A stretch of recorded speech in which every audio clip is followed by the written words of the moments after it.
பாருங்கள் நல்லா கிரேவி ஆகிடுச்சிங்க.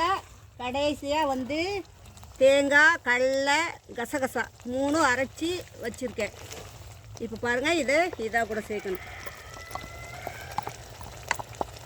இதெல்லாம் ரொம்ப நல்லதுங்க. குழந்தைங்களுக்கு ஆகட்டும், பெரியவங்களாகட்டும், எல்லாருக்குமே எல்லாருக்குமே ரொம்ப அருமையான இதுங்க. இங்கே பாருங்கள் எப்படி பச்சையாக இருந்தது, எந்த கலர் ஆயிடுச்சு பாருங்கள். இது அத்தனையுமே மெடிசன், மருத்துவம். இப்போ இதை இன்னும் வாழை இலையில் போட்டு சாப்பிடும்போது இன்னும் ருசியாக இருக்கும். பாருங்கள், கிரேவி ரெடி ஆகிடுச்சு பாருங்கள். இது வந்து கடலை இதெல்லாம் போட்டு இது அரைச்சி போட்டது. இது ஒரு 2 செகண்டு நல்லா இதாக கூட வேகணும்.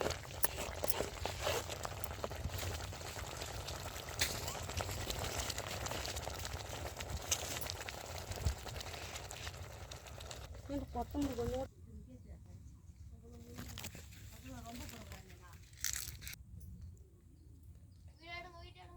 இப்போ வந்து இறக்க போகிறேன். இது இறக்கியும் ஒரு 5 செகண்ட் கொதிக்கும்.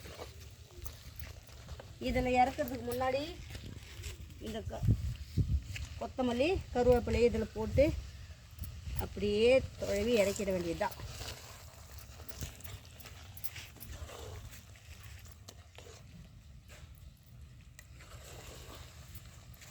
கிரேவி ரெடிங்க, இறக்கிடுறேங்க.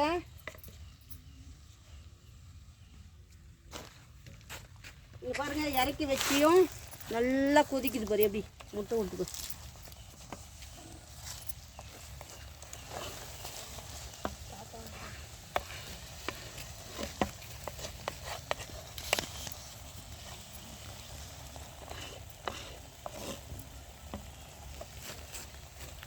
இந்த சட்டி இறக்கி வச்சோம், இந்த ஓரத்தில் வந்து எப்படி வந்து கொதிக்குது பாருங்கள். இதுதான் சட்டியோட மகிமை.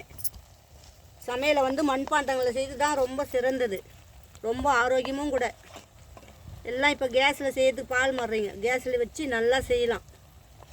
இதுதான் முக்கியம்.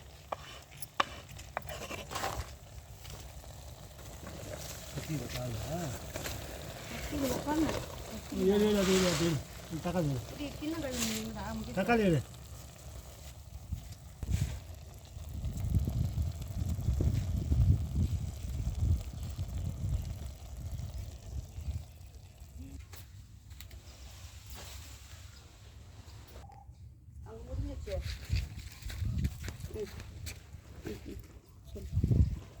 இப்போ இதை வந்து இந்த வாழை இலையை போட்டு இதில் மாற்றிக்கிறோம். சூடாக இதில் மாற்றிட்டோம்னா இதுதான் மெடிசன். இதை வந்து இப்போது சூடாக ஒரு பாத்திரத்தில் வாழை இலையை போட்டு அதில் எடுத்து வச்சிடணும். சுட சுட வச்சு வாழை இலை மேலே போட்டு மூடி வச்சிடணும்.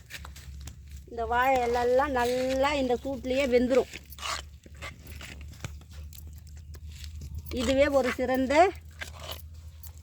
மருந்து. நல்ல மருந்தே உணவே மருந்துன்றது இதுதான். அந்த காலத்தில் சொல்லி வச்சுது எல்லாமே. பாருங்க,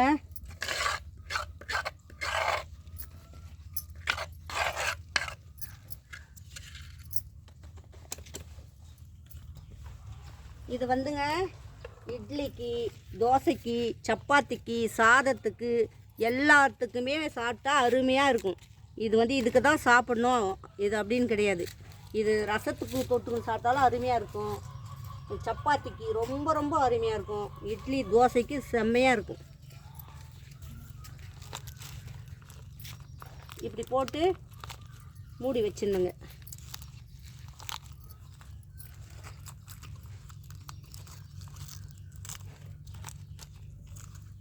இந்த சட்டியில் செஞ்சதுக்கும் இதுக்கும் வந்து ஒரு அருமையான வாசனை வருங்க. இந்த வாழை இலையில் போட்டு இப்படி வச்சுட்டா அந்த சட்டி வாசனை, இந்த சூடாக இருக்கிற இந்த வாழை இலையில் கொட்டியிருக்க அந்த வாசனை எல்லாம் சேர்ந்து அருமையாக இருக்குங்க. ஓகேங்களா? இது பாருங்கள், செஞ்சு முடிச்சாச்சுங்க. இங்கே பாருங்கள், சட்டியில் அடி பிடிக்கல. சட்டியில் அடி பிடிச்சாவே இதனுடைய வாசனை எல்லாமே போயிடும். அடி பிடிக்காமல் நல்லா கிளறிக்கிட்டே நல்லா பாதி வெந்துடும். அப்புறமா கொஞ்சம் நேரத்துலேயே சட்டியில் அப்படியே 1/4 மணி நேரம் அப்படியே இருந்தாவே அதுவே நல்லா வெந்துடும். இதுதாங்க சட்டி சமையல்.